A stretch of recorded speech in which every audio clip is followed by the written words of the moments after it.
Hi there, welcome to GCTV.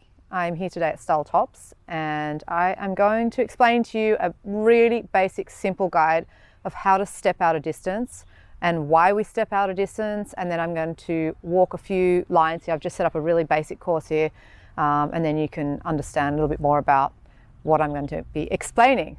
Okay, so basically a horse's stride is 3.6 meters long, which is approximately 12 feet. And we step out 4 steps, approximately 3 feet per step, to one horse's stride. So that's super important to know your horse's stride. Every stride on every horse is different. Some horses have a big stride, some horses have a small stride.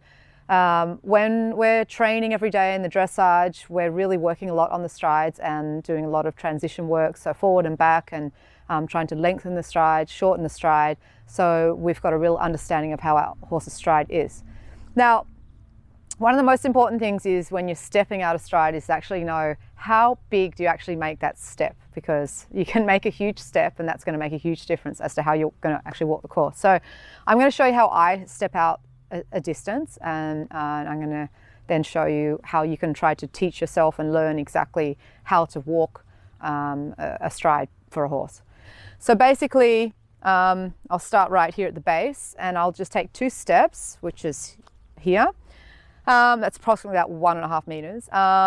And that's 6 feet, which is basically the landing where you would like to land, considering if you'd have taken off 6 feet before. So depending on where you take off is also going to depend where you land. So that's a lot of technical things we can get into later, but this is just super basic of what I'm going to explain to you. So this is my landing position, and then I'm going to step out 4 strides, 1, 2, 3, 4, and as you can see, this should be the takeoff stride for the next step. You can walk the course exactly how you want, but you also know that you've got to be aware of, there will be some changes happening, or a horse might spook, or a horse might fall in on a turn. So there's so many different things that you really have to think about. And there's a few other things I think it's important to talk about that can change the striding or walking the distances, and that can be the terrain. So maybe you have a little bit of a slope, or maybe going away from the gate or going towards the gate. So there's so many possibilities. And I think we're going to, at some point, I will walk a course with you on one of the shows, and then I can explain in a lot more detail. If I have a normal jump on this fence, then it's going to be much easier to get my distance according to how long this distance is. So I don't know how long this is. I haven't actually stepped it out, so we can step it out together. So 1, 2, so that's landing position. 2, 3, 1, that's how I count. 1, 2, 3, 2, because that's the second stride. 1, 2, 3, 3. 1, 2, 3, 4. 1, 2, 3, 5. So it's a perfect 5 strides, because then you've got your 6 feet, or approximately 1.5, 2 meters takeoff. So that's just a perfect stride. That's pretty simple. But if I was to fly over that vertical, this 5 would ride probably short.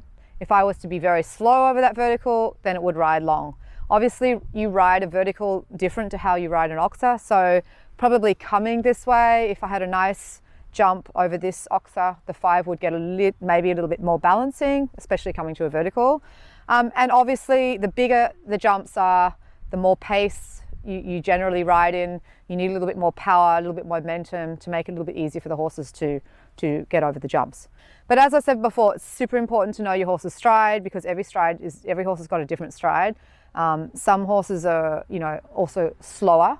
So, and then they might have a much bigger stride. Some horses are, more blood, and they might have a much shorter stride. So knowing your horse's stride is absolutely crucial. And this is just a basic guide of how to step out distances. So I can go on forever and ever, but with this is just a very basic, simple course that I've just got here. And what I can do is next time when I'm walking a course at the show, you can join me and I will go into a lot more detail and hopefully be able to answer some questions if you've got any. Thanks very much.